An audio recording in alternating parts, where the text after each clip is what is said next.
Sejarah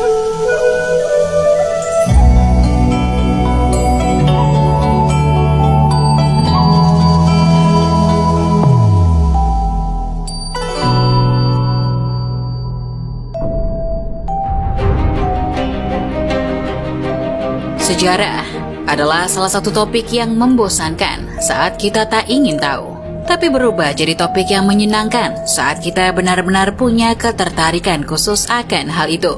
Apalagi kalau sejarah yang dibahas mengenai sesuatu yang unik dan syarat akan nilai-nilai spiritual, seperti sejarah tentang masuknya Islam ke negeri Sakura. Kita semua tahu, mayoritas penduduk Jepang menganut agama Shinto dan agama Buddha.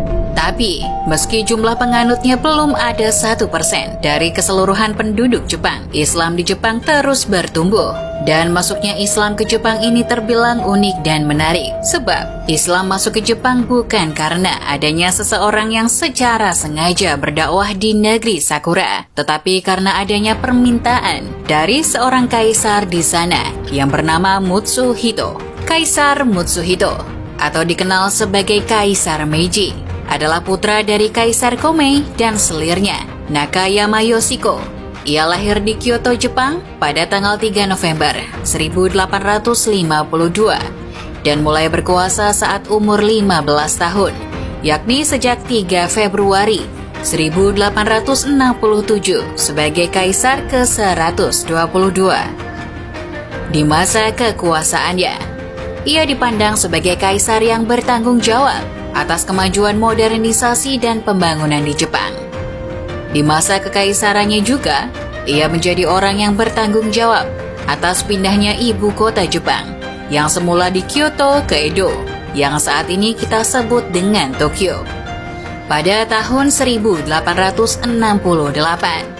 dimulailah era Renaissance Jepang, atau biasa disebut dengan era Meiji, di mana di era itu hanya ada 2 negara Asia yang menikmati kemerdekaan, yakni Kekaisaran Ottoman dan Jepang. Merasa senasib karena sama-sama berada di bawah tekanan negara barat, kedua negara tersebut memutuskan untuk menjalin hubungan persahabatan dan saling berkunjung satu sama lain. Di tengah-tengah kesibukannya membangun Jepang, ia merasa ada yang kurang dari negaranya. Setelah merenung dan memikirkannya matang-matang, Kaisar Meiji memutuskan untuk mengungkapkan keresahan hatinya dalam sebuah surat yang ia tujukan pada Khalifah Abdul Hamid II, Khalifah Islam dari dinasti Ottoman di Istanbul. Surat dari Kaisar Meiji berbunyi, "Kita berdua sama-sama raja dari timur, dan tentu saja demi kepentingan satu sama lain dan rakyat untuk menjalin hubungan persahabatan dan saling bekerja sama. Seperti para masyarakat barat yang memandang kita sebagai satu, yaitu orang timur. Saya melihat orang-orang barat mengirimkan misionaris ke negara kami untuk menyebarkan agama mereka karena kebebasan agama yang ada di negara kami. Saya melihat Anda tidak melakukan hal yang sama. Saya ingin Anda mengirimkan penceramah ke negara kami untuk mengajar dan menyebarkan agama Anda yang bisa menjadi dasar ikatan moral di antara kita." Setelah surat itu sampai di tangan Khalifah Abdul Hamid II, sang Khalifah menyetujui permintaan Kaisar Meiji. Pada tanggal 14 Juli 1889, Khalifah Abdul Hamid mengirimkan utusannya ke Jepang dengan kapal Ertugrul dikawal 607 awak dan 57 perwira.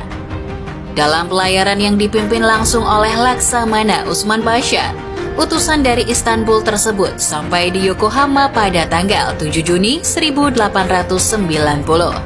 Rombongan dari Istanbul itu berhasil menyelesaikan misi dan bertemu dengan Kaisar Meiji. Setelahnya, mereka memutuskan untuk kembali ke Istanbul. Rencana itu ditentang oleh Jepang, mengingat saat itu musim badai sudah dekat. Sayangnya, para utusan dari Kekaisaran Ottoman bersikeras dengan keputusan mereka. Orang-orang Jepang itu sudah tidak bisa mencegahnya. Maka pada tanggal 15 September 1890, mereka mulai berlayar ke Turki. Perjalanan yang semula tampak baik-baik saja berubah jadi mencekam. Belum lama perjalanan mereka, kapal rombongan dari Turki itu dihantam badai besar di perairan Jepang. Musibah itu menewaskan lebih dari 550 orang yang salah satunya adalah saudara dari Khalifah Abdul Hamid II. Orang-orang yang selamat dari badai diselamatkan dan dibawa ke Turki oleh 2 kapal Jepang. Tenggelamnya kapal Ertugrul benar-benar menyisakan duka yang teramat dalam bagi umat Islam, khususnya warga Turki. Pesan para umat Islam yang belum sempat mereka sampaikan pada sang Khalifah ikut tenggelam bersama sisa-sisa perjuangan mereka. Hubungan persahabatan yang terjalin oleh Kekaisaran Jepang dan Ottoman bukan sekedar formalitas di atas kertas. Dibuktikan oleh Shotaro Noda, seorang jurnalis muda Jepang. Ia dan para penyintas menunjukkan rasa pedulinya dengan mengumpulkan sumbangan di Jepang untuk keluarga para korban tenggelamnya kapal Ertugrul. Sumbangan yang telah terkumpul mereka serahkan ke Turki.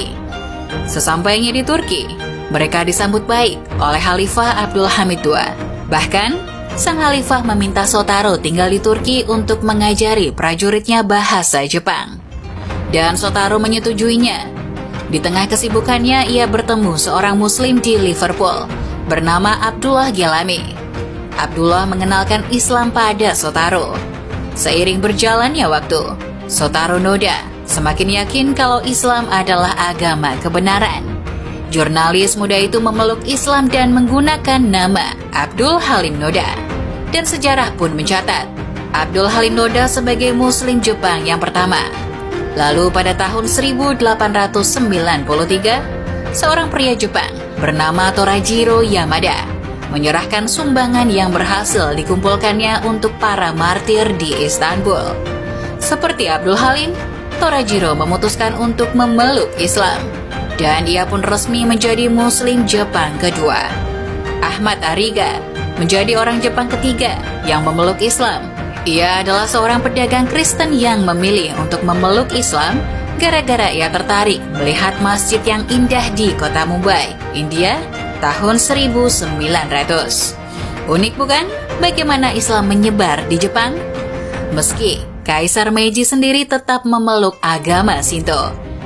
Tapi kita tidak bisa melupakan fakta bahwa karena beliaulah Islam bisa masuk ke Jepang.